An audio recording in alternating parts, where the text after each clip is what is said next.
So we continuing with the political economic factor affecting interest group, we see that how we are, especially in US, we are no longer strongly manufacturing economy. We are mostly about services.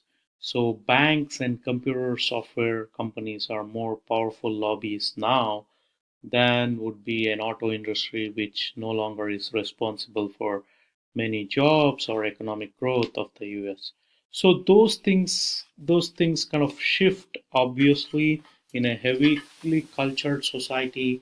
Um, Farmers are going to be very strong and influential, but become less so in an industrialized country. The other question is kind of also about industrial relation system, and industrial relation system is simply another word for how trade unions and employers association interact with the government. So again, it's the idea that they're going to be involved in making government decisions. That's an important thing to know about a society. In US, they generally are not, but maybe in a different system, which we will talk about in a moment. So, understanding of political economy is an important factor in understanding which types of interest groups matter more and less. Um, Now, in studying interest groups, I think there are three things that we can also consider. Three important, uh, I say, characteristics that's going to impact the effectiveness of interest groups. So let's look at them. The first thing is to think about is that the groups that got a longer term goal, a permanent goal, uh, probably has a greater chance of attracting the interests of political parties seeking allies.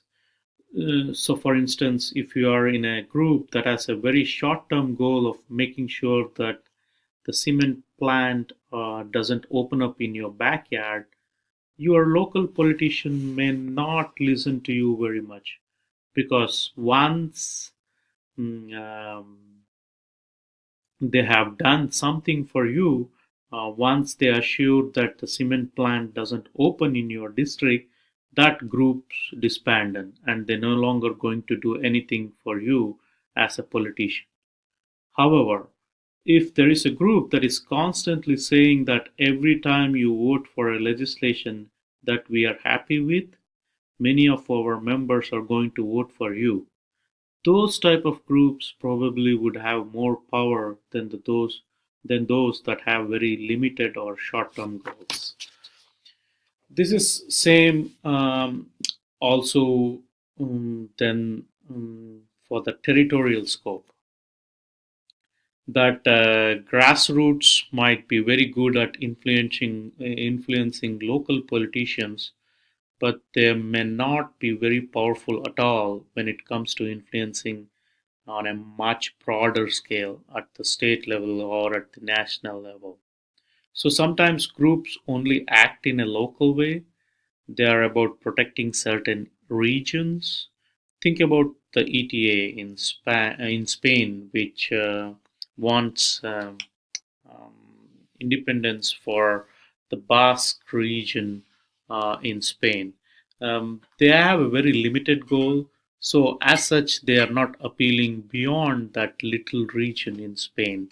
Likewise, if a group is not too large, as really likewise if on the other side of the spectrum, if a group is too large and has really much more global goals, then local politician does not care.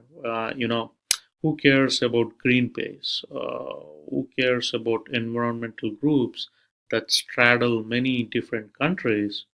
What can that group do to me locally? I mean, that's the question politician might ask. Not much. Well, I'm not going to support their policy. That would be the attitude of a local politician. The final aspect to think about is to do with the density. We really think of this most when we talk about trade unions, but we can also use this term to think about all kinds of interest groups. It simply means if an interest group says we represent certain groups, such as teachers union, well, how many how many of the people within the certain profession or within certain groups does or are actually members of such a group? It might be one thing when trade union comes and says to a politician, "Look, listen, we are the teachers union, and if you don't vote for legislation our way, you are going to lose votes of all the members in our teachers union." Well, politician may look back at them and might say, "Well, my understanding is there are 100,000 teachers in my district, but only 5,000 of them are members of your trade union. So it's not really that representative. Mm, like only 1 in 20 teachers is member of your union. So it's not really representative. So while I share your concern, unless you bring more votes to the table behind you, I'm not going to listen to you." I would say that's a great way of to think of trade unions and trade union strength.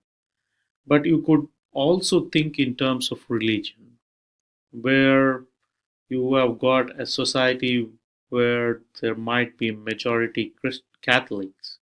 Think about Italy or Spain. But church might not be very strong lobby because only 10% of the people actively practice their faith, go to church, and really care about what church has to say. Sure, by name they are all Catholic, and 95% of the population might be Catholic, but that's not enough to ensure they're going to have a lot of power. So that's another factor we need to consider. So that's about the density aspect of interest group. Now, theoretically, there is another factor that I would like you to consider about interest groups. One of the classic ways that we talk about interest group is mainly how did these interest group are organized. There is two larger ways in which they are conceptualized or organizing. These are pluralism and corporatism. So let's first talk about pluralism. Pluralism is a system which we see in the United States, which we are more familiar with, and I actually got a definition there for you. It says independent system of multiple competing interest groups that, through bargaining and compromise, contribute to the shape of public policy. Okay, it's a long definition. So, what exactly does it mean though? Well, first of all, what it suggests is that in a society that is pluralistic, there might be many interest groups and they are going to be in competition to influence policy. They are going to be competition to try to get politicians or candidates to support their type of policies. That means they really have to bring something to the table to be effective. They either need to have a lot of members to influence politics, or maybe it's a business organization, they need to have a lot of money. So, for a group to be able to influence the government or influence a candidate within a party in a pluralistic system, they're going to have a lot of members or a lot of money, uh, or hopefully, maybe just a good idea, good old fashioned good idea.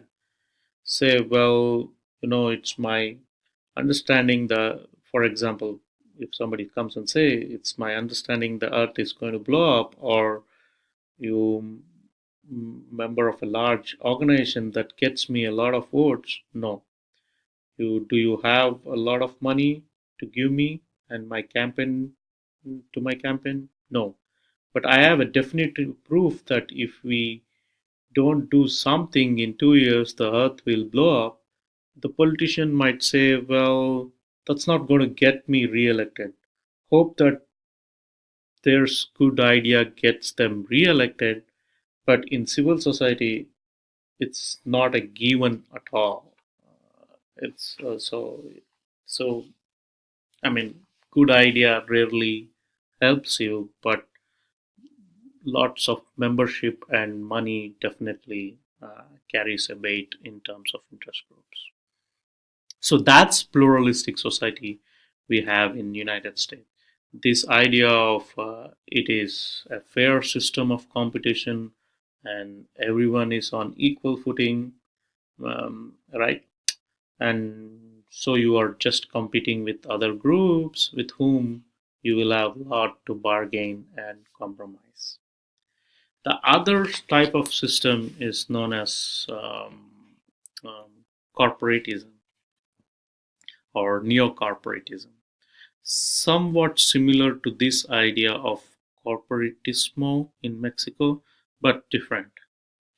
Here, the idea is that the society is one body, so the different parts all have to make a contribution, but rather than making a voluntary contribution that's based on how well you are able to lobby or not, certain parts of the body are just there serving a purpose, right?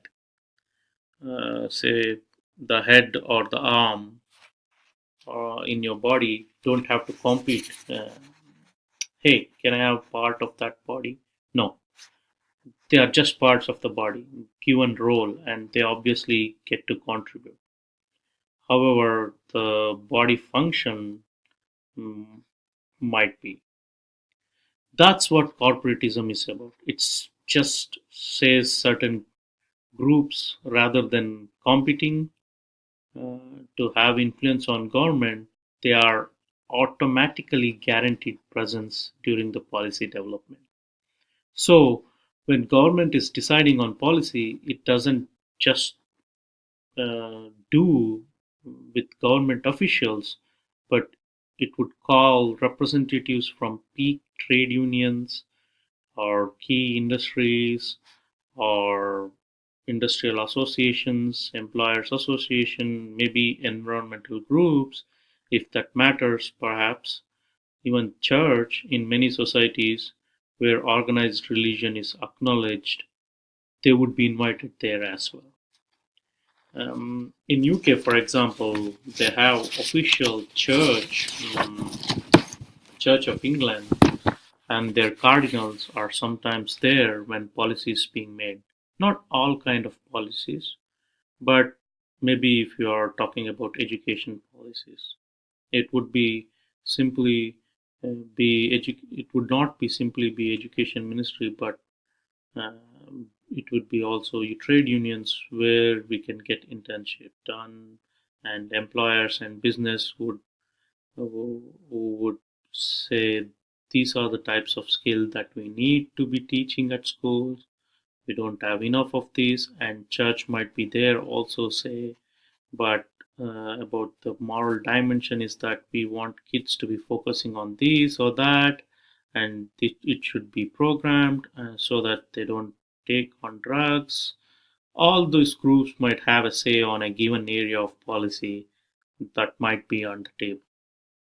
Now, one of the problems with this is it can be very exclusive, right? In a pluralistic society, as long as it does not matter if one of those designated groups, as long as you got the money, you got the numbers or good idea, policymakers might be listening to you.